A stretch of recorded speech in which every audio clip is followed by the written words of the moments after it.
کہے بغیر ہی سب کچھ دیتا جان رہا ہے، بہت اچھی بات ہے اگر خداوند دے رہا ہے، اگر آپ کو سب کچھ مل رہا ہے تو آپ دوسروں کے لیے بھی دعا کر سکتے ہو۔ اور جو ہمارا آج کا حوالہ ہے، جو ہمارا مرکزی حوالہ تھا افسیوں کے رام خط، اس کا 6 باب اور اس کی 18ویں آیت، جب ہم آگے اس کو پڑھتے ہیں تو خداوند کا بندہ پالوس رسول وہ افسیوں کی کلیسیا سے درخواست کرتا ہے کہ میرے لیے بھی دعا کرو۔ میرے ساتھ دیکھیے گا افسیوں اس کا 6 باب، افسیوں کے نام خط اس کا 6 باب 19ویں اور 20ویں آیت خداوند کے کلام میں لکھا ہے، پالوس رسول یہ کہتے ہیں اور میرے لیے بھی تاکہ بولنے کے وقت مجھے کلام کرنے کی توفیق ہو، جس سے میں خوشخبری کے بھید کو دلیری سے ظاہر کروں، جس کے لیے زنجیر سے جکڑا ہوا ایلچی ہوں، اور اس کو ایسی دلیری سے بیان کروں جیسا بیان کرنا مجھ پر فرض ہے۔ خداوند کا بندہ پالوس رسول یہ کہتا ہے کہ میرے لیے بھی دعا کرو۔ اکثر اوقات یہ سمجھا جاتا ہے کہ دعا صرف مجبوری کے وقت میں ہی کرنی چاہیے۔ پنجابی میں کہتے ہیں جی جو پھنسے ادو ہی خدا دے کو لانا ہے، اور بہت سارے ایماندار ایسے ہی ہیں، جس دن کوئی مسئلہ مسائل زندگی میں بن جائے وہ خدا کے گھر کو چھوڑتے ہی نہیں ہے۔ صبح بھی عبادت لگی، چرچ لگ گیا ہے، صبح بھی چرچ میں آ جانا ہے، شام کو اگر چرچ نہیں کھلا تو ناراضگی کا اظہار، جی چرچ میں عبادت کیوں نہیں ہوئی؟ جب اپنی دعا کا جواب مل گیا تو ہم خداوند کو یاد کرنا ہی بھول جاتے ہیں۔ میرے عزیزو یاد رکھیں کہ ہمیں خداوند کے حضور میں تب بھی آنا ہے جب ہماری زندگی کے حالات اچھے ہیں، جب ہماری زندگی میں خداوند کی برکتیں ہیں۔ ایک لمبی اور طویل دعا صرف یہی درست دعا نہیں ہے۔ بہت سے لوگ ہیں، جب وزیٹیشن میں جاتا ہوں تو میں انکریج کرتا ہوں کہ آپ بھی جب چرچ میں دعا کا موقع ہوتا ہے تو آپ دعا کیا کریں۔ تو بہت سارے لوگ یہ کہتے ہیں کہ جی ہمیں فلاں جو چرچ میں لوگ دعا کرتے ہیں، بھائی یا بہن یا ایلڈر صاحب، مجھے ان جیسی لمبی دعا نہیں آتی۔ تو میرے عزیزو یاد رکھیں کہ خداوند ہمارا دل چاہتا ہے، اور وہ یہ چاہتا ہے کہ ہم اپنی دعا میں درخواست جو ہے وہ خداوند کے حضور میں رکھیں۔ لمبی دعا کہیں پر بھی خداوند کے کلام میں یہ نہیں لکھا کہ جتنی لمبی دعا ہوگی اتنی زیادہ سنی جائے گی۔ دعا تو وہ ہے جو ہمارے دل سے نکل کر ہماری ہونٹوں پر آتی ہے اور ہم ایمان سے مانگتے ہیں۔ اچھی بات ہے اگر آپ کا خدا کے ساتھ ایک اچھا ریلیشن ہے، ایک اچھا رشتہ ہے، تو آپ طویل وقت کے لیے دعا کر سکتے ہیں، لیکن اگر مختصر دعا بھی کی جا رہی ہے تو اس دعا میں درخواست ضرور شامل ہونی چاہیے۔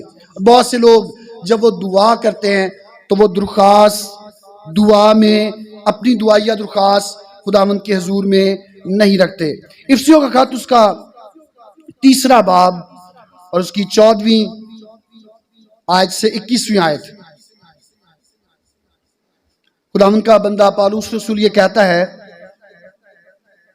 اس سبب سے میں اس باپ کے آگے گھٹنے ٹیکتا ہوں جس نے آسمان اور زمین کا، جس سے آسمان اور زمین کا ہر ایک خاندان نامزد ہے، کہ وہ اپنے جلال کی دولت کے موافق تمہیں یہ عنایت کرے کہ تم اس کے روح سے اپنی باطنی انسانیت میں بہت ہی زور آور ہو جاؤ، اور ایمان کے وسیلہ سے مسیح تمہارے دلوں میں سکونت کرے، تاکہ تم محبت میں جڑ پکڑ کے اور بنیاد قائم کر کے سب مقصوں سمیت بخوبی معلوم کر سکو کہ اس کی چوڑائی اور لمبائی اور اونچائی اور گہرائی کتنی ہے، اور مسیح کی اس محبت کو جان سکو جو جاننے سے باہر ہے، تاکہ تم خدا کی ساری معموری تک معمور ہو جاؤ۔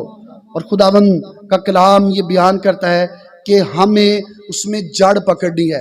جس قدر زیادہ جڑ مضبوط ہوتی جائے گی اس قدر زیادہ پودا بڑھتا جائے گا۔ اگر آپ مختصر دعا سے خداوند کے حضور میں اپنی درخواستیں رکھنے کا آغاز کریں گے تو یہ دعا کرنے کا سلسلہ، درخواست دعا میں رکھنے کا سلسلہ لمبا اور طویل ہوتا جائے گا۔ جب ہم اس میں جڑ پکڑیں گے اور مضبوط ہوں گے تب ہی ایسا ممکن ہوگا۔ اور جب ہم دعا کرتے ہیں، جب ہم اس کے سامنے اپنی درخواستیں رکھتے ہیں دعا میں، تو پھر کلام میں لکھا ہے کہ ہمیں پتہ چل جاتا ہے کہ اس کی چوڑائی، اس کی لمبائی، اونچائی اور گہرائی کتنی ہے۔ کتنا زیادہ مجھے خداوند کے حضور میں جانا ہے کہ میری یہ درخواست